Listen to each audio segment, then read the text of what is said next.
The Petrol itself to drive, like I said, quick, immediate, impressive. And this is the thing about Mahindras at times, right? There's this sense of childishness. Ki, why can't we do this? Correct. Right? Giving 130 horsepower. Did they need to? I mean, 120 is what the Sonnet is offering, and that's the upper end of the spectrum. They and you don't think of the Sonnet as a slow car. Yeah, and this could have been 122, 120, 130. Okay, let's make this quick. Yeah. And in that also is the trade-off. Because this is so obviously energetic that in the confines of the city, it gets in your way as well at times. Okay. Like, I enjoyed the quickness of it, but every now and then I was just like, oh man, the traffic's too slow. Oh, that's speed breakers. Why are there so many speed breakers? Right? Because you're invariably getting up to speed so quickly. Right. That you're just like, oh. So could they have done driving modes or something and just given you a much calmer mode? So it does have driving modes. Okay. So the same zip, zap, zoom that they've used. Do they spell it with an X? How will they do that? XIP. Zoom. Yeah, Zoom. Hero has a scooter called the Zoom, which is spelled XOOM. It's been done before. Oh, right. It Yeah. could be zip, zap, zoom. Yeah. All right. Easy. We're hitting it out of the park today. Okay, so we did most of the driving in Zap, which is the mid, or let's just call it normal, everyday drive mode, and it's quick in that. Okay. Zoom is even quicker, and Zip is still quick. Right? But even in Zip, you thought that the Petrol would make you a little impatient with things around you? So the thing is that it does have a little bit of what we call as the shunt. You know, like you just feel that, right? Yeah. That feeling. It does that at lower speeds. Oh. I think it's a combination of the turbo coming on, because until the turbo comes on, it'll be a little dull. And then you've gone on the gas and this thing wants to give all its torque, in all its glory. And then you lift off and it just... So the step up in the turbo is noticeable. The way it delivers the power, the way it drives is fine for the most part. But in city conditions, you will feel that slight suddenness. And that's true for the automatic also, or just the manual? I am talking about the automatic, because we only drove the turbo Petrol automatic. Because the autos can hide it sometimes. So this is, interestingly, the gearbox on the Volkswagen Skodas for the 1-liter engines is an Aisin 6-speed. This is also an Aisin 6-speed. Is it jerky like that? I want to draw this because people were discussing this as well.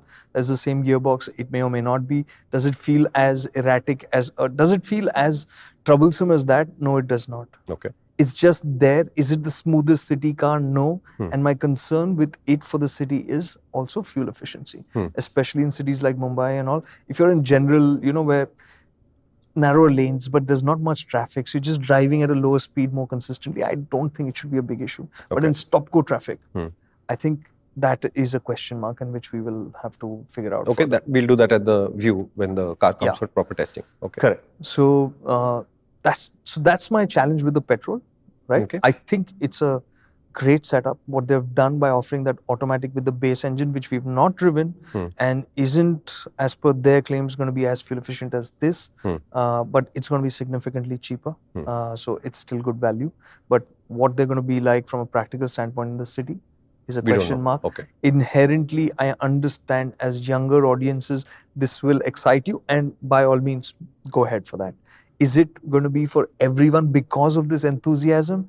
I don't think Maybe so. Not. Yeah, it needed to be a little bit calmer. Okay. Needed to be a little bit more practical for it to hit that spot. Got it. And again, talking about finesse, the drive mode button, it's that slim one, it pops up the menu when you first hit it. Then you think you have to use the touchscreen to change the modes. Actually, the button helps you switch as well, which is good.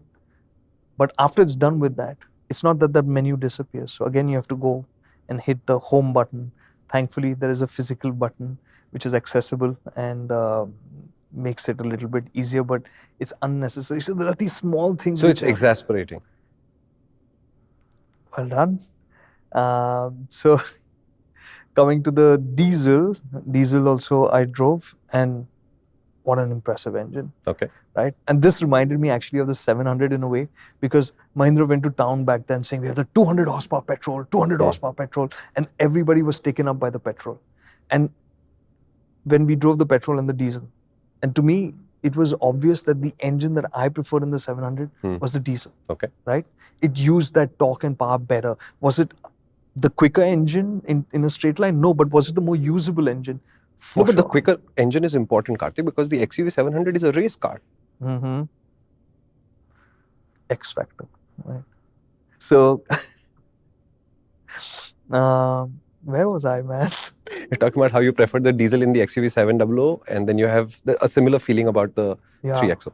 So it has that lag under 1500 RPM, but from 1500 RPM, it again pulls. In nature, it's similar to the petrol, that it's enthu. There's no two ways about it. The way it pulls is just wow. Exuberant. Yeah.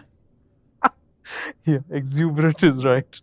The clutch is long, so traffic will get some amount of suffering is there with the manual. It will get it will load you up, right? It's not overly heavy, but it is not it is light. Work. Okay. It is work, absolutely. So I enjoyed driving it. Would you recommend diesels today? So we have that caution always, right, for That's diesels. With the newer diesel engines, they have to work harder to get cleaner emissions. So those treatment systems, the exhaust gas treatment systems, require the vehicle to be driven, like let's say one common one is to drive it for 30 minutes above 3000 RPM, right, or 2000 RPM or something like that, continuously, so that there's that exhaust gas treatment system that needs to clean up, right?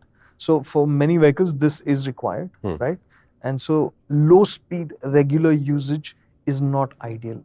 Diesels need to be run out on the highway. Got it. On a regular basis for them to run clean now. See, you should get a 3XO diesel so that you can tell your family members that no, I have to go and drive the car for the car's sake. It has nothing to do with me, and you're free to join, and that way the whole family goes for a picnic. I think it's a great idea. So for me, actually, if you're thinking about the 3XO, invariably I'm thinking you have to be somebody who's traveling on the highway, who likes to drive enthusiastically, right?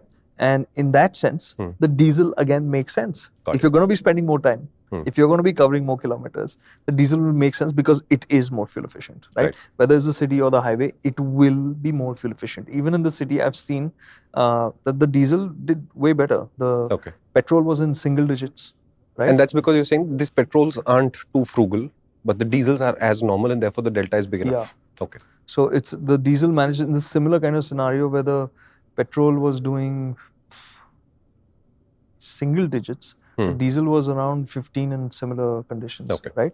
So it makes a lot of sense for the city, provided, of course, that you're also spending time on the highway. And if you're spending time on the highway, 100% the diesel will make more sense. Understood. And if you're thinking about the fun factor of driving, the diesel has it in abundance. Right. It's also smooth.